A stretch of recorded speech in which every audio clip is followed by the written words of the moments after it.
Hey, Mike. Tonight's kind of bittersweet for me Hmm. How come? because this is the last segment of our 2023 season wrap, and it's going to be the last Big Boned Whiskey Minute of the year. And I think in light of things like possibly putting together a whiskey show under the Dynasty Pros banner, I think I'm going to retire the Whiskey Minute for the remainder of 2024. So this will be the last one. All right, Madden.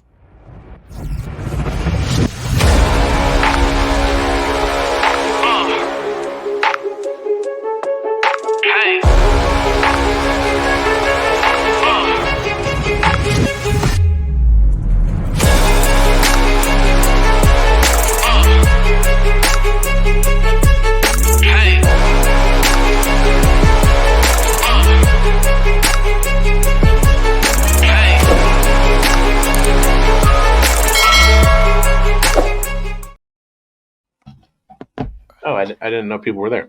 Hey, Mike! What up, dog? It's the last of the weekend warm-ups for the 2023 fantasy season. I am your host at Big Boned FFB. He is your host at FF Canuck 99. We are here to put the final bow on the 2023 fantasy season. This is part 3. You already had part 1. That was our most valuable players. You already had part 2. That was our least valuable players. Tonight, Mike Grindberg has been grinding, and he's going to bring you his top 10, 24 Dynasty Breakouts. I'm going to be presenting you with my top 10 rookie draft fantasy draft values. No redundancy there. So I've been scouring the lists of guys who are supposed to go in the top 10, top 12 of rookie drafts. And you know what? There's a lot of you out there that traded away your first picks to win ships, and I'm going to help you figure out who the values are that are going to help you win the next one that you grab in the second round, the third round, the fourth round, etc. But first, it's time for Big Boned Whiskey Minute, and you might see something weird about this whiskey. It's not brown, is it? Now, this is from distiller Glendalough in Ireland. I have showcased their whiskey before. This is what you call poitín, not to be confused with Canadian poutine, although it is fitting to pair that tonight. Now, what poitín is essentially it's called white whiskey. It's got a couple different names in the U.S. Sometimes we call it moonshine. Basically, what happens is you get all of your grains together and you heat them with water. You want to hit 120 degrees. You want to hit 140 something degrees. You want to hit 160 degrees, all at different time intervals. And basically, what that does is it releases the starches into the water. So the grains are what you call the mash bill, and the mash is what you call the big tank of grains and water that you have in there.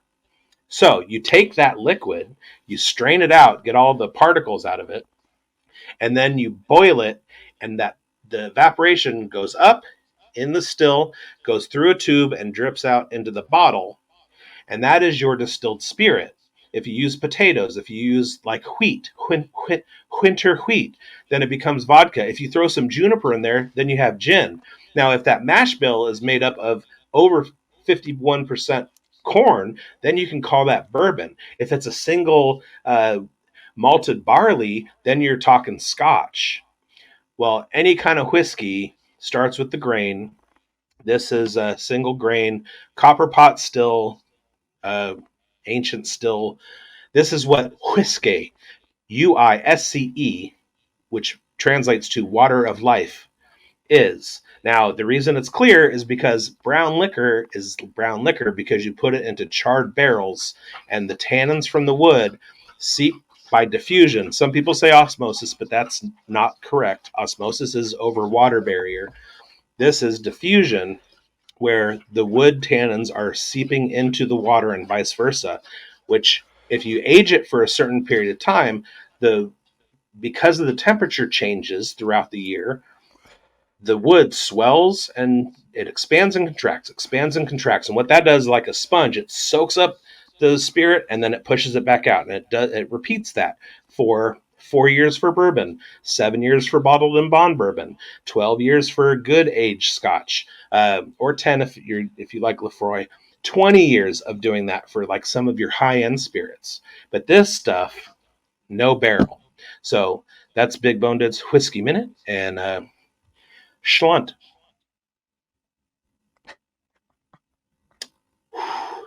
Smooth. Tastes like corn squeezins. You ever take a can of corn and pop it open and just drink the juice out of it? That's what it tastes like with some alcohol burn. All right. Yummy. All right. So with that, the end of Big Boned's Whiskey Minute. Let's get to Mike Greinberg's Top 10 2024 Dynasty Breakouts. Break out the whiskey. No, I'm just joking. So I've got a list of 10 studs that I'm gonna call studs because they're gonna head into next year and they look like they're gonna break out. And I'm gonna talk about 10 players, and hopefully Brendon will agree with some of these, if not studs, most of like them. those little metal things on the rubber thing that you put across your shoes so you can walk around on the ice. Yeah, exactly. Because you know what, Okay. I'm down about a foot of snow this morning. I snowblowed. I don't know if some of you guys know what a snowblower is, but it is a machine that blows snow off your driveway. And I did that twice today because when I left for work at 5:30 this morning, there was about a foot of snow, and then when I got home from work, there was another foot of snow, and it was a lot of fun. So it's a Home Depot category, not a nefarious places on the internet category. Exactly. Gotcha. Okay. You Okay. got it. You Now, I got didn't it. have a snowblower when I lived in Anchorage. I just shoveled by myself. Yeah. Yeah, you were a lot younger when you were living in Anchorage too, I bet. Yeah, 10 years Yeah. younger. Yeah. In my younger years, I didn't have a snowblower either, but sometimes you need one. And I think the Chiefs are going to need one this weekend as well. Oh, When good they, Lord. yeah, it's It's going to going to be be a wintry. wintry, and hopefully those Dolphins are going to be frozen. You know, when they like to stick it to their opponents in the summer when they sit them in the sun. You know what I mean? Beating down in the sidelines, no shade. I think this is going to be a good,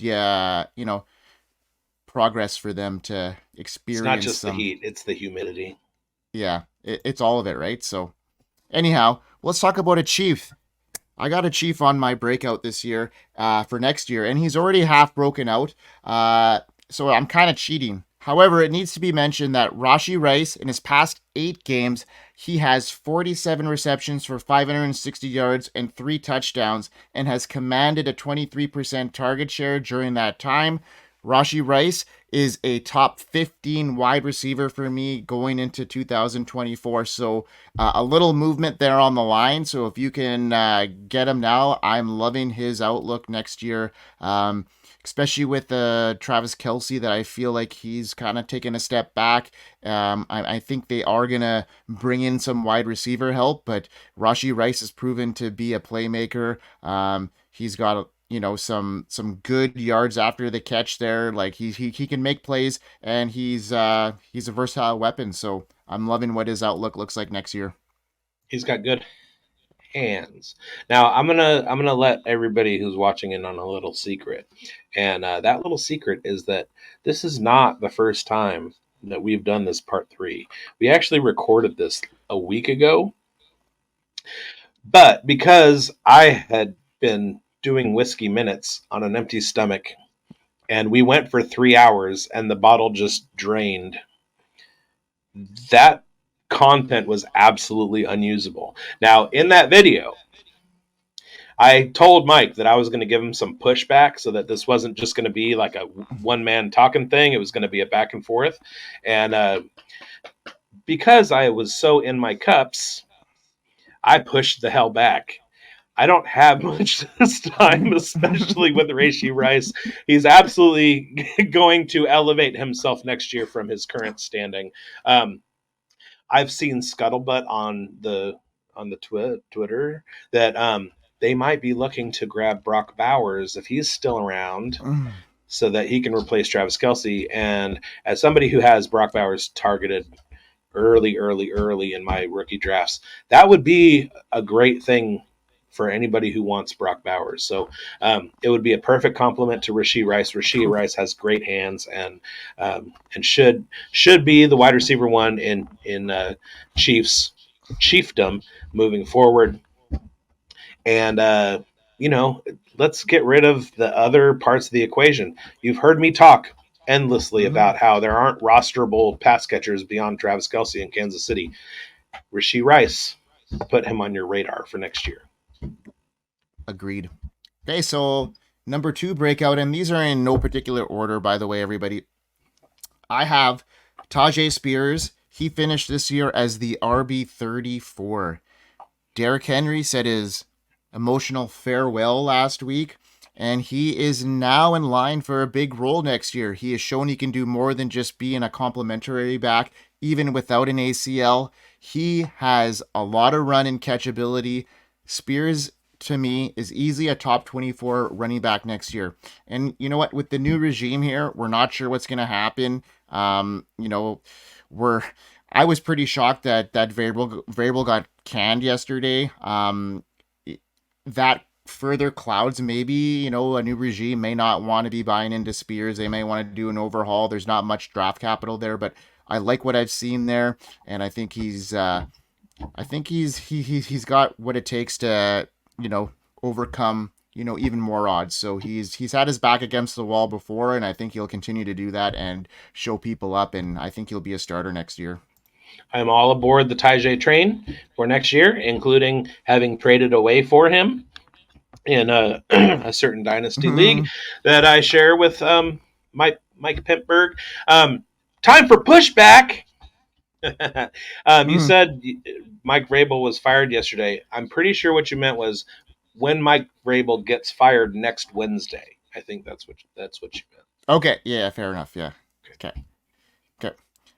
Thanks for the pushback. Okay, so then I have a third one here, and this is another rookie that is coming off, and you're gonna notice a pattern here. I'm really high on these rookies in their year 2 breakouts. So Zay Flowers, another wide receiver here that is already half broken out. He finished as the wide receiver 25.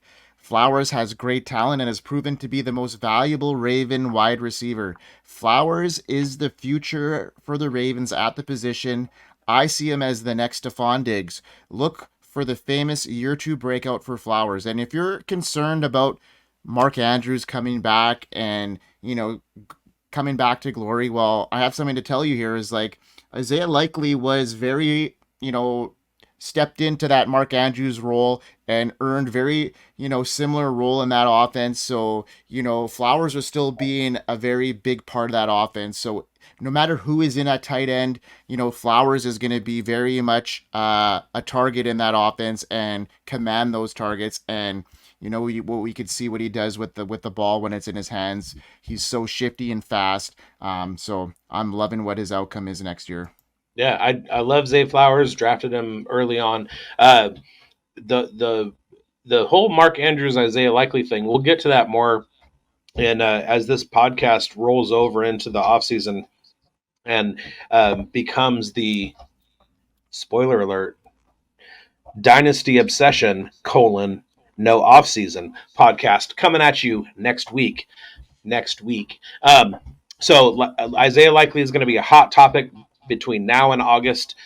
Bank on it, and I don't see him repeating the role this year that he had next year. And again, you want a complementary tight end to your wide receivers. You know what I mean? So if you got somebody strong like TJ Hawkinson, you want to pair that with Justin Jefferson. If you got a Sam Laporta, you want that paired with your Amon-Ra St. Brown. If you got somebody like Mark Andrews or heck, Isaiah Likely, you want that paired with Zay Flowers, who, again, he's the wide receiver one as it stands moving forward for the Ravens, barring something crazy happening in a draft or whatever. Excuse me, which does happen. Exactly.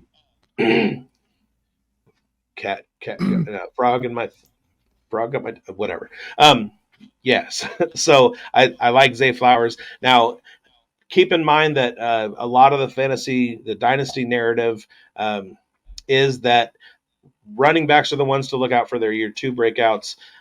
Rookie wide receivers that break out as a rookie tend to kind of have pretty static stats their second years, uh, and then break out in their third. But there are a couple, Rashee Rice, Zay Flowers, that if they step in and they take over that wide receiver one role, even if their numbers are not necessarily at that wide receiver one level, they will break out in year number two. So, yeah, that's a great call, Mike. Thank you. All right. Well, my next one here is a rookie running back that kind of has stepped into a more prominent role as the season rolled on here, as most running backs do. Chase Brown finished as the running back 63. I think what we are seeing here down the stretch is foreshadowing somewhat a future in Cincy. Mixon is under contract for one more season after cutting his losses and signing that 2-year deal this offseason. A contract with the Bengals can easily cut loose if needed. Chase is going to continue to eat into Mixon's work next year. Look for him to be a top 36 running back next year. I mean, Mixon, and he's a guy that is looked good down the stretch here, and I think that if you're in a dynasty position, you should be looking to move on from him now while people are still looking at that stretch here that he has. Chase looked good down the stretch. He's younger. Mixon is on his way out, and if he looks good, and if they bring in another back during the draft here as well, yeah, Mixon could be expendable. So I like Chase Brown to return some value next year as a top 36 guy. Joe Mixon is going to be 28 years old next year. That's well past the expiration date for running backs. He's got an $8.85 million cap hit, according to Spotrac, SPOTRAC.com, and a $2.75 million dead cap. So if they're going to pay him, they're going to pay him they're going to be hit $8.85 million. They're going to pay him $6.1 million. But if they cut him, they're going to save themselves about $4.5 million. So I don't see that. He's also got a roster bonus from this year of $4 million. So he hit that. I don't think that they want to pay him again next year. So look for Joe Mixon to become a free agent this offseason, and another well researched breakout for 2024, Mike Reimer. Thank you, man. Awesome. I appreciate the compliment there. Now, I know that you're going to be on board with this one. Who, Khalil Herbert? The fuck, man? How did you know? Like, no. It's called a time machine, Mike. Look into it. I'm definitely not talking about Khalil Herbert, okay? I'm so far from Khalil. Actually, I'm going in the division, though, and I'm going with the Green Bay Packer, okay? And I'm going with the Green Bay Packer wide receiver. And I'm going with Jaden Reed. He finished this year as the wide receiver 28. Love his future. And love is in his future. Reed is going to be a slot monster next year. He is the number one wide receiver in Green Bay. Don't get me wrong. He definitely is, okay, folks? And if you have any sort of other indication on somebody else that could be there, forget about it. Okay, forget about it. It's happening. Reed is a great wide receiver. He has a bright future. Look for him to be a top 20 wide receiver next year. He's been used in so many different ways in the backfield. I was looking at his first year, and I compared him to Deebo Samuel. And if you look at their first year, they're almost identical. But actually, Jaden Reed had quite a few more touchdowns. I think Jaden Reed had 10 touchdowns this year, which is incredible. He's a red zone monster. He's being targeted everywhere. He's being used everywhere. And I love what I see from that Green Bay offense. It's so young, and Jaden Reed is going to be the cornerstone.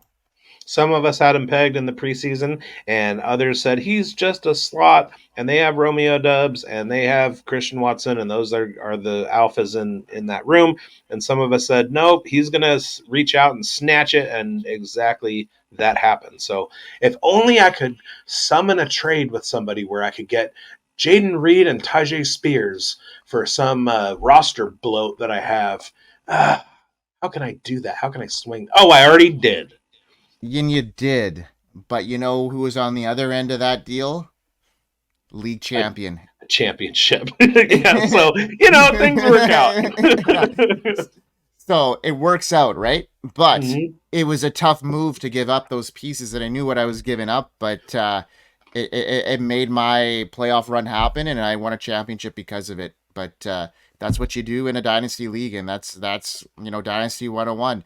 Brandon played it from a position where his team had some injuries earlier, so he was selling, and I was in a position where I was in a mediocre position, but I needed to make a move, and I sold some young assets to get some, veteran presence in my lineup that put me over the edge. So, There you go. both That's how it angles. works. That's how dynasty works. Yep. All right. I got another one here. Oh, do you? Another rookie. Okay. And it's going to be rookie wide receiver JSN, Jackson Smith Najigba. I know. Everybody thinks he's a flop. He's being compared to all these first round flops, and a storm is brewing in Seattle. I'm telling Well, you. I predict that next Wednesday Pete Carroll's going to get fired, so that might open things up. Might Pete open things Carroll? up for Jackson Smith and Jigba. How would you ever predict that? You know, I'm kind of smart. Yeah. So JSN is starting to blossom. He is on point. So when the Seattle Seahawks decide to design plays around him, watch out. And I think it's going to happen, and it'll happen next year. You can't contain talent like that. JSN is going to finish 2024 as a top 24 wide receiver. Mark my words. It's a good call. It's a good call. I'm a heavy JSN investor.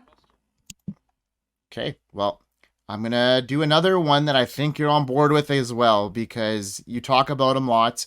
And this is rookie running back from the Chicago Bears, and that is Roschon Johnson. Finished 2023 as the RB46.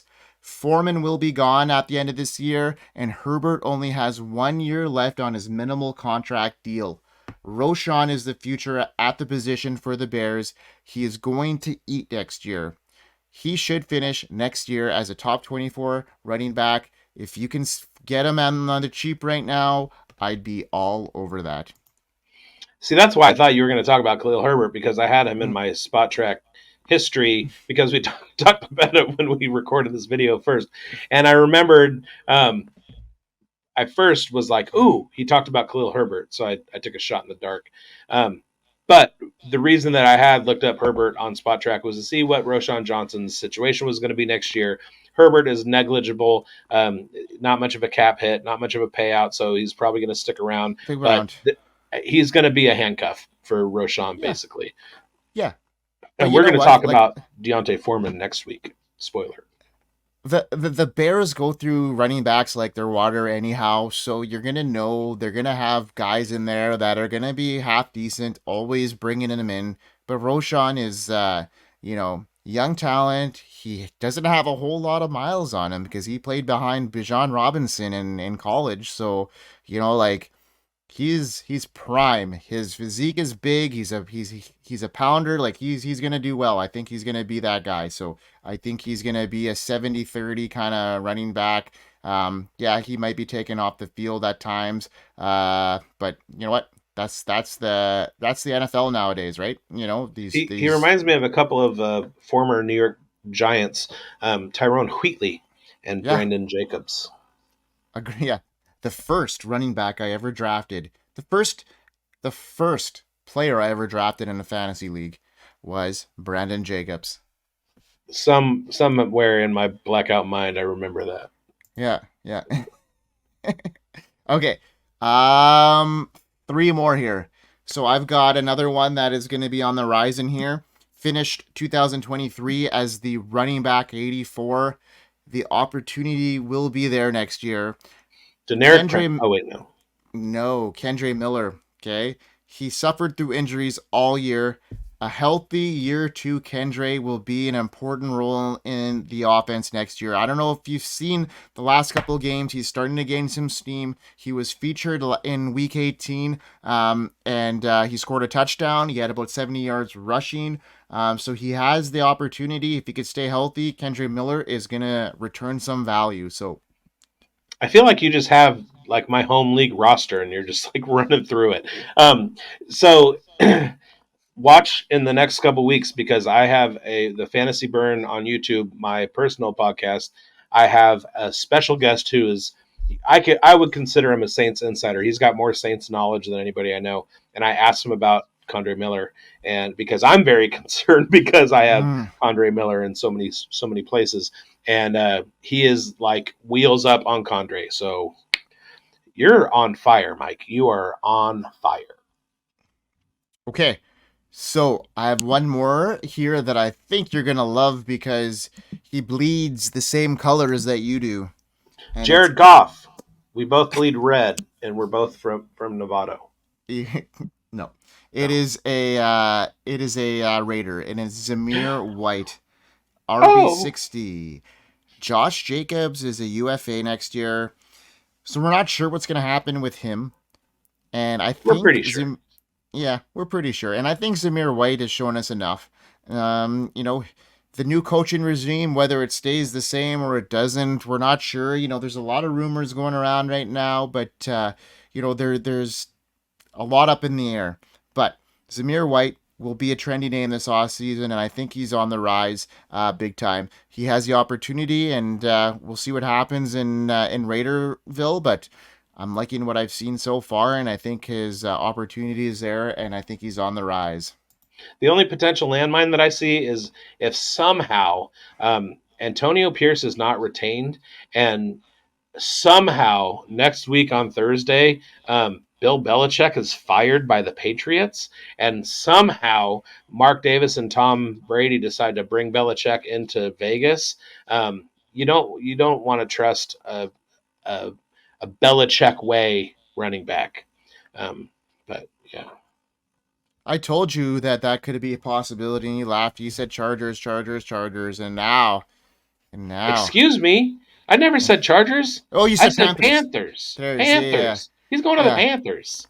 He Okay, he may not. He yeah. but the other thing is like I have this feeling that Nick Saban is going to resign from Alabama, and imagine imagine Seattle hires Bill Belichick, who brings Nick Saban, or no, sorry, Seattle hires Nick Saban to be the head coach with Pete Carroll as an advisor, and Belichick becomes the defensive coordinator, and they bring Bill O'Brien in to run the offense.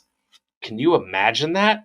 Because we all know that Bill Belichick and Nick Saban are best friends. They talk every day, and they talk football, and they love each other. Um, and that would just be so crazy if those two eventually work together. Were Saban to resign next week, and then also Belichick get fired, they could like form a partnership of like the Wonder Twins of goats. You missed an opportunity there. Wasn't Saban like the Mighty Morphin Power Ranger creator, and they're morphing into this super like Uh, yeah, he I I missed the boat on the Power Rangers just a little bit. I yeah. was I that was my friends and I in our 20s got drunk to go watch the Power Rangers movie because it would be a funny thing to do, and that was I don't know anything about the Power Rangers. There's a pink one and a Zord and a green one and yellow and whatever. Yeah. Um, And they all make the right. Megazord, okay? And they take all these super guys and make a super power thing. And Saban makes it all happen. So So like Voltron. exactly. Okay. So it's just Voltron, All right. All right. live So action Voltron. Well, I mean, thank you, Mike, for giving us those top yeah. 24, top 10, 2024 Dynasty Breakouts. I feel like I don't have to do anything because they're already on my rosters. So that just you gave me a long off season of nothing to do but twiddle my thumbs and stare out the window and wait for spring. Um, that's a Honus Wagner reference for anybody who follows other things that I do. Okay, so it's time. It's time for me. It's my turn. All right. So here's what we're gonna do. I'm gonna give you my top 10 rookie draft values. Now everybody knows Caleb Williams is gonna go number one.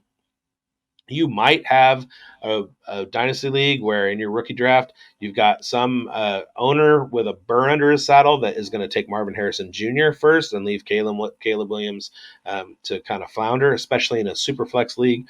What up, Smurf? But consensus wise, Caleb Williams is the number one, and it goes from there. Drake May is number two. We're talking super flex. You got the first two quarterbacks. You got Marvin Harrison Jr. You got Rome Odunze. We know who the top 10 are. So what I'm going to be giving you is the guys who are going to be available late with the potential to have great years. So, hey, of all the quarterbacks that were drafted in 2023, Pro Football Focus had one guy rated behind C.J. Stroud, and it wasn't Will Levis, it wasn't Bryce Young, it wasn't any of the quarterbacks that people were talking about. It was Aiden O'Connell. Opportunity came. He has some skills, and he took it. You look at other positions, the running back position. Nobody was talking about. Well, people were talking about Devon Chan, but everybody was talking about Bijan and Jameer. And guess what happened? Here comes Achan, and in his games, his points per game were destroying everybody else. So you're going to have these guys who are going to be available late, and you can exploit the fact that all of your league mates are going to be grabbing other guys. Now, the thing about this draft is that it is so wide receiver heavy. And when you start talking about wide receiver rankings like JSN versus Jordan Addison versus Quentin Johnson or whatever, there's a lot of splitting hairs in there, especially when you got guys like Rashee Rice and Jaden Reed, Dontavian Wicks, Tank Bell coming out of the woodwork, Puka Nakua, and absolutely destroying their ADPs. So we're going to find those guys, the Pukas, who are going to destroy their ADPs. And the first one that I got for you is a running back out of Notre Dame, and his name is Audric Estime.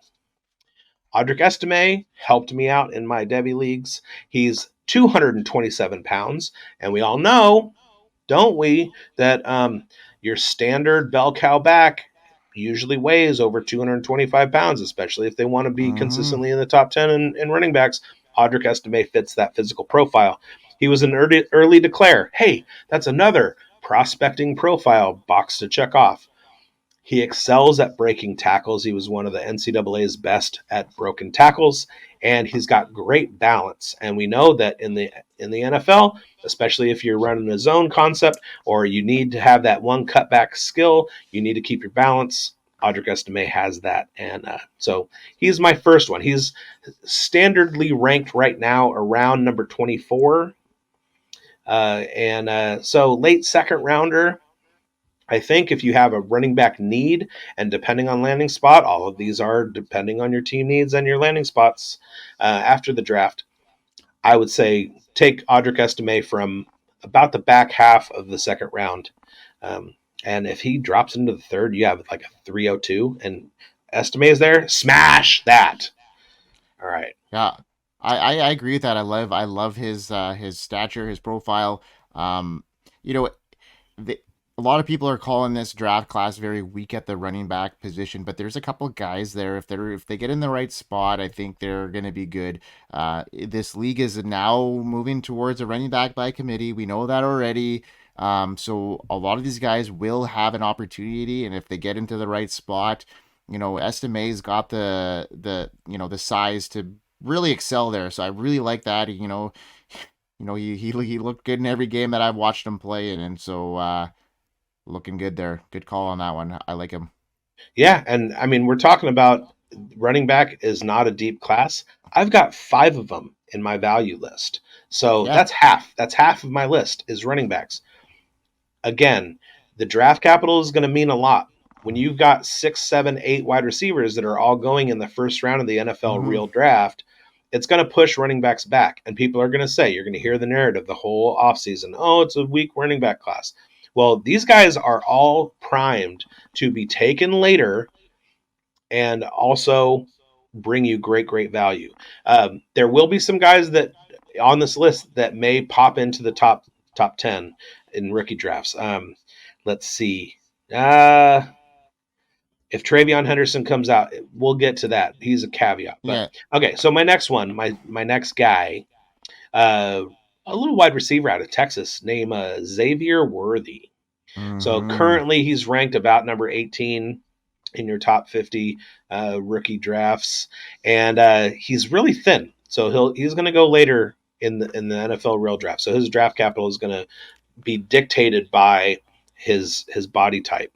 But there are a couple guys on my mind that Xavier Worthy really reminds me of. They're both more slight wide receivers. Jordan Addison and Devontae Smith.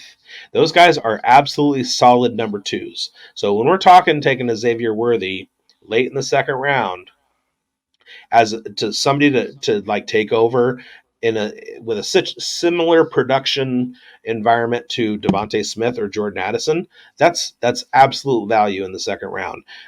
He's got speed, he's got hands, and he's a really really good route runner. So I'm thinking that Quinn Ewers is going to stay in school, but one of the things that Quinn Ewers banked on last year was the production of Xavier Worthy. So look for him when you're talking about second rounders.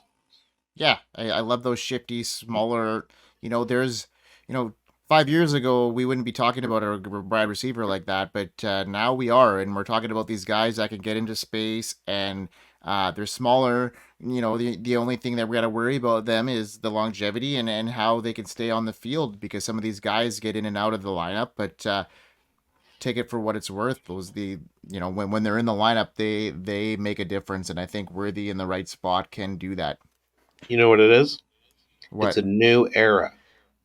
It's a new era All of, right. yeah, playmakers. Absolutely. Okay. Number 3. I just talked about him. Uh, we just had a Ohio State pickup in the transfer portal, Quinshawn Judkins, who is a top running back prospect from Mississippi State, um, which means Travion Henderson might be on his way out. I hope so. I hope so because I own him in Debbie. He is 5'10". He is 212 pounds, just a little bit slight, but that doesn't matter. We're going to wait and see on him if he enters the NFL draft. Also, he's ranked about number 10 because he's a do-it-all back. He's a Jahmyr Gibbs type, but a little bit thicker. Big up. Yeah. He's like Gibbs, but thick. So he may not necessarily be a back end or a top of the second round value. He might have enough helium, especially if he like goes and blows like a 4.4. Not that's not blood alcohol content, Mike. That's when you're driving. That's his 40 time at the combine. So Travion Henderson is right there. Yeah, for sure. For sure. He needs to declare and we'll see what happens. All right, my number 4, and this guy is ranked around number 33. He was hampered by injuries this year. He came into the season as the kind of the incumbent wide receiver 2 in his program, behind the wide receiver 1 who has a ton of pre-draft hype right now. Who I wrote an article about as a Debbie battle between the two of them, and I did a couple of these. Mm-hmm. One for Ohio State with Marvin Harrison Jr. and Emeka Egbuka, and one for these two cats, or dogs, as Washington Huskies go. Jalen McMillan is my next value for rookie drafts. He actually has outproduced Rome Odunze to a certain extent, depending on the analytics that you're trying to put together, kind of like Roshan Johnson did with Bijan Robinson.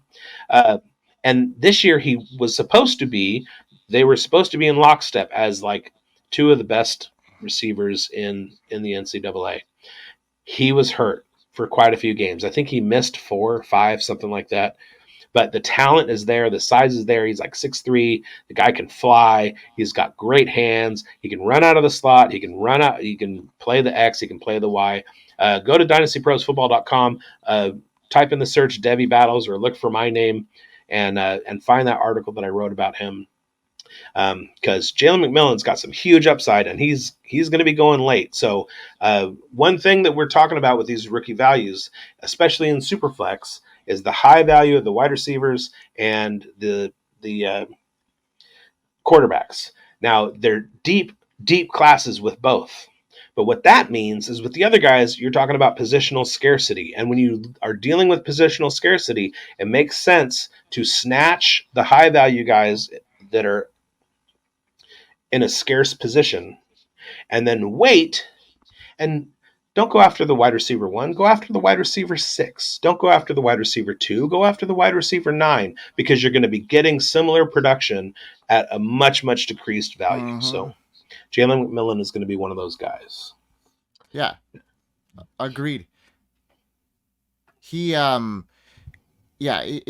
got injured there, and I think that actually helps his value because, had he played those 4 or 5 games that he wouldn't have been in, he'd be up there, and I think he got a round or 2 lower now because of that. So, yeah, you can spot the talent, and because of injury bug, you're going to get some value there, man. Good call. Well, he helped our value, not his own. His bag is going to be a little bit smaller. A little smaller, but our bag will be a little bit bigger, so that's okay. Yes, sir. All right. Now, my next guy is another running back. This guy is running about number 37, which really surprises me. I don't understand because there are some analysts that I follow very, very closely, like almost religiously, and revere them. And one in particular that I'm thinking of that likes to wear pegged acid wash jeans and long sleeve shirts underneath a t-shirt, kind of like I did in 1987, has this guy as his number 1 running back. And we just need to keep that quiet. That guy is Braylon Allen from Wisconsin. Shh. You're spilling the beans. 6'2", 245. Guy is an absolute beast. And we're talking Derrick Henry size. I don't know if he's as cut as Derrick Henry. Derrick Henry is just an absolute specimen. He's like if DK Metcalf was a running back. And Braylon Allen played safety in high school.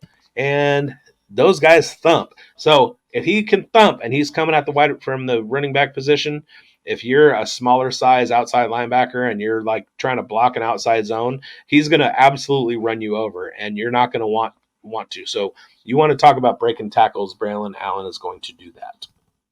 Love it. I love that call.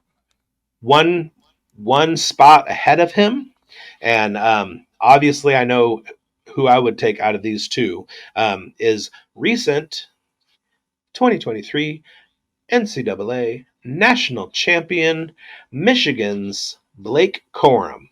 Now, I talk about checkboxes. There's rookie draft profile that you want to hit. Ding, ding, ding, ding, ding. These metrics. And 5'8", 213 is not one of them. It's a little bit small. Again, it's like a thick Jameer. But he does have upside as a receiver, like Jameer. He also stayed in college a year too long. But if you want a Jameer clone and you want to get him in the late second, early third round, Blake Corum's your guy. And the next one is another running back. This guy is 6'1", 223 pounds. He's got quick feet. He's got good vision. He's got a great stiff arm. And he is known to drag defenders. Now, at 223 pounds, he's 2 pounds away from that threshold. I think a couple of curls in the offseason or before the combine, and his junior weight or what his college weight is going to go up a little bit. Improve nutrition, improve muscle mass. Trey Benson running back out of Florida State.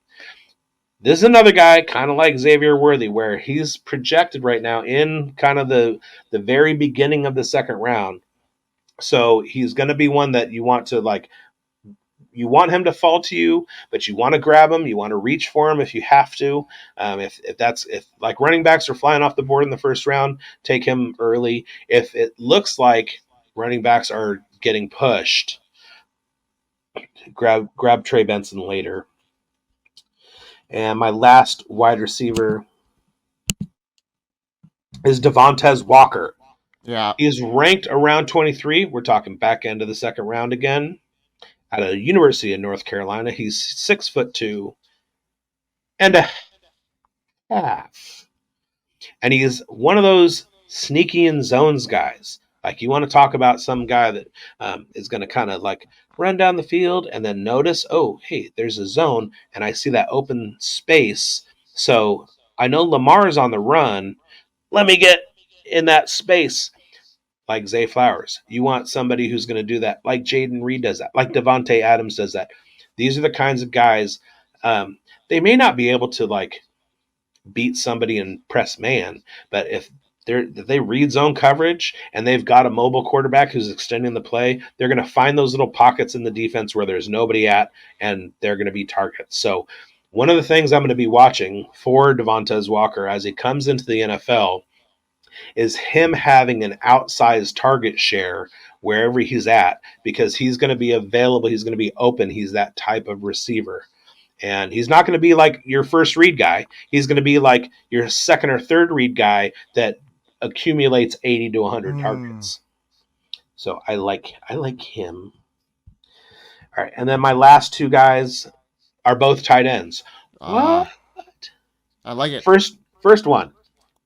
He's kind of a tweener. He's like a tight end wide receiver hybrid. But as we've talked numerous times on the podcast, it is a, where are we at? New era. I don't know if I did that right. It's a new era for tight ends. It's a new era. It's not tight end anymore. Tight end is a big 6'7", 260-pound lumbering guy who is going to chip block, get in the way, then release on his little out pattern, be a safety valve for the quarterback, or he's going to run up the seam and try and find the hole in the zone defense or whatever. Those days are over, man. NFL teams they're going to have that guy, but that guy's not going to be catching a lot of passes. What they want?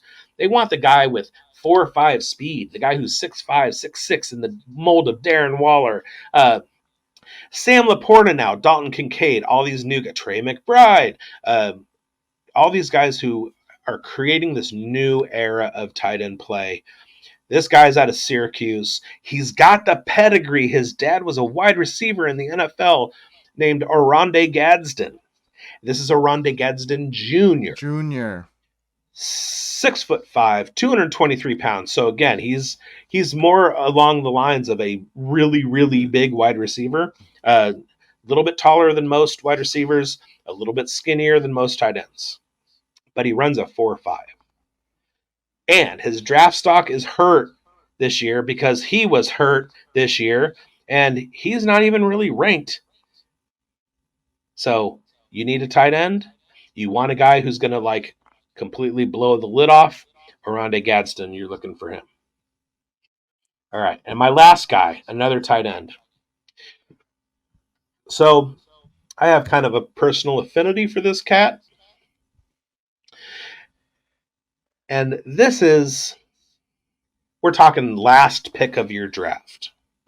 If you want somebody to slot into your taxi squad, sit on for a year, he is the old school type of tight end. It's going to take him a couple years to learn blocking schemes and to like gain the confidence of his offensive coordinators. And who knows, he may never break out, right? Now, he started his journey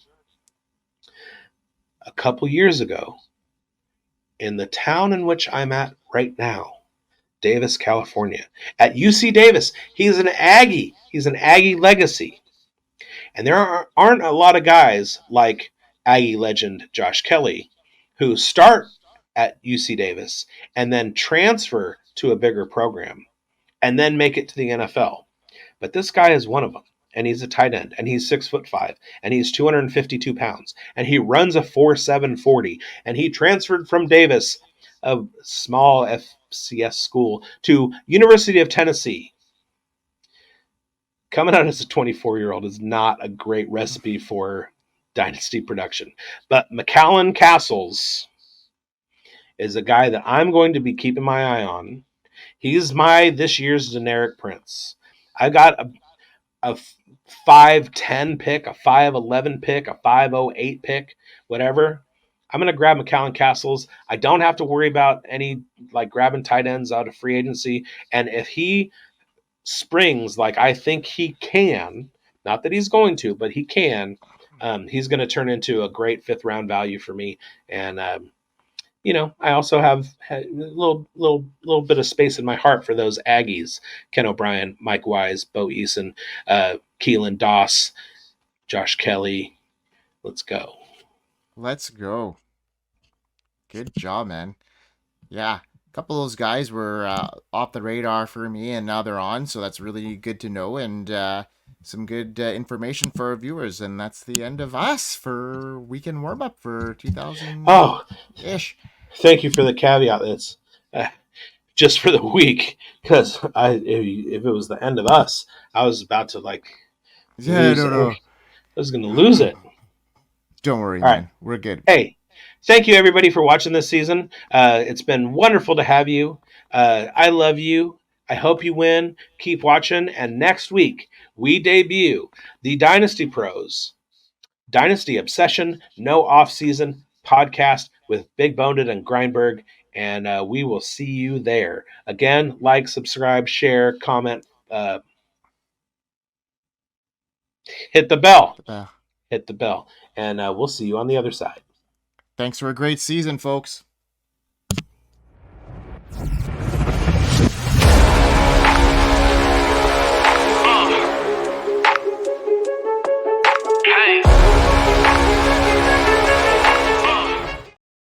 I think we had a much longer goodbye on the last time that we